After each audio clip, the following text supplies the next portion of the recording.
Hello, Sagittarius, Sun, Moon, Rising, and Venus Signs. Kamusta kayo? Sana po'y nasa mabuti kayong kalagayan. Welcome back po sa Star Tarot. At kung bago kayo rito, welcome din po kayo. Please subscribe, like, share my videos, and leave me a comment kung naka-resonate po kayo. Thank you. So, first message ninyo ay 3 of Wands. Ayan, si 3 of Wands, this is good fortune energy. Okay? Meron kayong swerte. Kumbaga, yung swerte kahit papaano nakabaling sa inyo sa ngayon, ano? At maaring naghihintay kayo rito ng divine timing. Maybe you are waiting for the right time for you to roll out your plans. Kasi yung 3 of Wands implementation stage ito ng plano ninyo. Kaya maaring nakahanda na kayo, everything is ready. Naghihintay na lang kayo ng tamang pagkakataon. No? Pwedeng ganun. Travel din, no? Pwedeng ang iba sa inyo is going to travel as well. At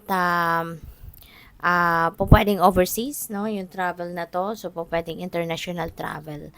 And maybe ang iba sa inyo is starting now or going to start now to experience your success. Hindi man ito yung bonggang-bonggang success na makakamit ninyo na nakahanda para sa iyo, but maaaring may mga small successes ka na makakamit sa ngayon. May mga small successes ka na makukuha unti-unti sa ngayon. Kaya enjoy and have fun. Maaaring magkakaroon din kayo dito ng prosperity. Merong kasaganaan, hatid ito sa inyo. May kaperahang hatid ito sa inyo. So, we also have the Knight of Wands. Ayan. So, travel talaga is a very imminent for you, Sag.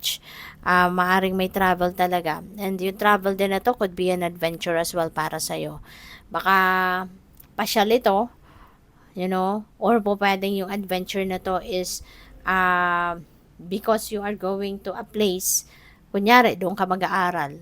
Diba? Totally new for you. Or maaaring mag-expand ka ng business mo. In a place na very new for you din.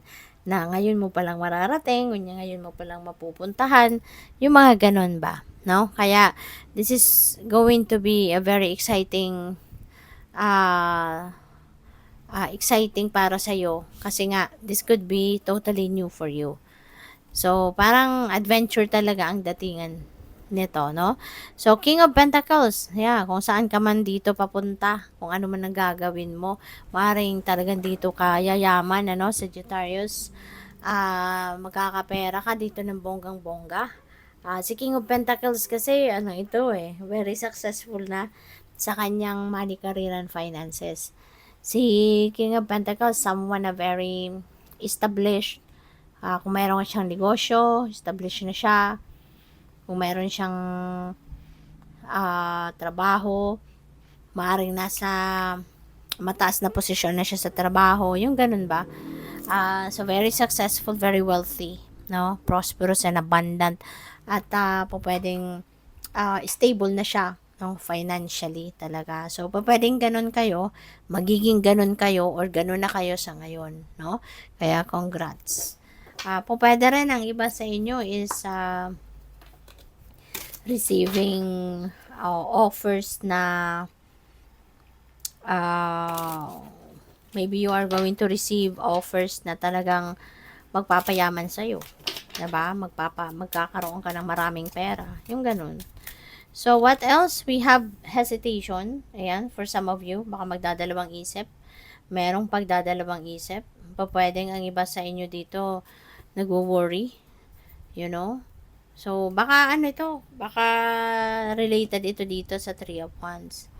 Baka nagdududa kayo sa gagawin ninyo, 'di ba? Pero nakaplano na kayo diyan, planado na kayo. So, this could be something else, no, na nag-hesitate kayo. We have justice. Ayan, you are getting what you deserve. At maaring natutuwa kayo or matutuwa kayo sa marireceive ninyo, sa makukuha ninyo. Kasi nakangiti siya. 'Di ba? Overload. Ang iba sa inyo, nako, pagod na. Hirap na siguro sa trabaho, sa ginagawa ninyo. Maybe you are overwhelmed na sa inyong mga obligasyon. So, yun, tingnan mo.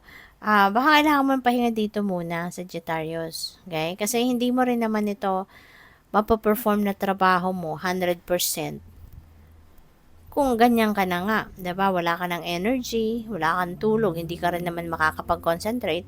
So might as well iwanan mo muna 'to ng saglit lang, magpahinga ka, matulog ka, kumain ka, 'di ba? Para na maibalik mo muna ng konti yung lakas mo, para matapos mo lang. Or maybe this is the time na kailangan mo nang humingi ng tulong. Maybe you need to ask for help, for assistance.